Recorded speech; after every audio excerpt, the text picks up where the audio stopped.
back with Tom and Edwin's Excellent Adventure, and I'm still Edwin, and this is still Tom. Tommy D. Thanks be to God. And we're going to be talking about logos. We were just talking in the prior episode about names and the importance of that. So, sort of a good segue. Talk about thinking through a logo and their importance. So, new worshiping community, church, logo, go. Well, logo, as you would know, in the Greek, it means word, right? Okay, come on. But for the church, logo means something very, very important. And particularly if you have a name that's somewhat generic, it's a great opportunity to establish an image and identity that fits with who you are and communicates to the community. You can do that by choosing a logo, okay? And quickly, that was our opportunity at the community church. The community worship hour that we began said who we were, but it didn't say anything about our style or how it felt to worship with us or our target population or anything else. It was just community worship and hour, just like our name now, the community church. But to say something about who we wanted to target as well as who we were, we chose a logo that I think turned out to be an awesome fit, and that's the feedback I've received over the years. Why don't you hold it up, Edwin? Very nice. So we refer to this as the Dancing Bohemian, the Dancing Bohemians.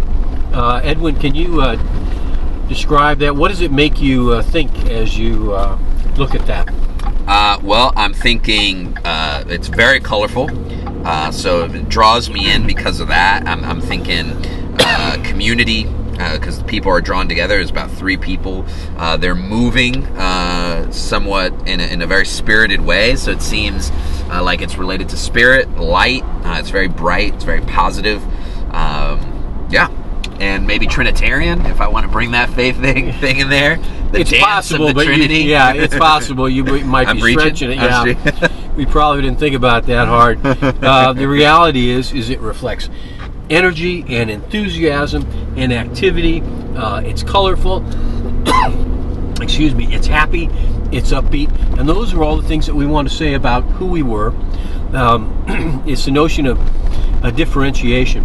Have you ever seen any church logo that looks like that? Not often, and not that I remember. You remember, that's right. All the other church logos for churches in Lake Forest and Lake Bluff and the surrounding community were very, very traditional. Yeah. We were going after the sort of non-traditional market, the people who were interested in, quote, doing the God thing, but weren't interested in traditional organized religion. Yeah. And that's why we chose this logo. Now, best investment probably ever made. Bought it almost 20 years ago for all of $125. There's online art companies that sell existing artwork, and I bought the rights to that for $125. Since the time it's been purchased, it's been used for different kinds of hats, for jackets, for vests.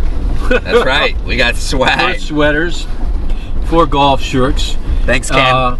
On signs, and on everything else under the sun. You gave me 3 times too large, but that's fine. I'll grow into you're it. a growing boy. I know that. I'll grow into it. And I just, excuse me, I just think it's one of the best moves we ever made. We have a generic name, but we can establish an image and identity in the community. It's about life and about energy and about enthusiasm. And when people step in the door of our church, that's kind of what they experience. So I encourage you to think about what kind of logo that you have, and think about it relative to your competition. In this case, the competition of other churches. What do their logos say? For churches, logos seldom say much of anything other than national denominational affiliation. Yeah. Okay. Or we drove back past a Catholic church back there that has a cross. That's very normative. I think a logo is an awesome opportunity to differentiate yourself from the others and also communicate something about the nature of the experience that people will have. Well, Tom, on that note, I think that's really helpful to as a starting point to reflect on the community that one's going to serve, and what might speak to sort of the ministry that one wants to start. So appreciate that. Very good. And last thing I'd say is, if you have a worshiping community that you're going to start and you're ready to go for it, you might go ahead and get 2 or 3 or 4 logos, and people whom you trust and respect, run those logos past them and say, hey, what do you think? What do you like about this? Hear how they describe it and what it says to them, and see if that's in sync with what your vision is. So, just like all marketing, in a big way, it's about testing, and it's about research. And speaking of that, I know we're going to keep talking about more things related to marketing and how to kind of get in that mindset. So join us for some of our other episodes. Next episode with Tom and Edwin. Excellent adventure.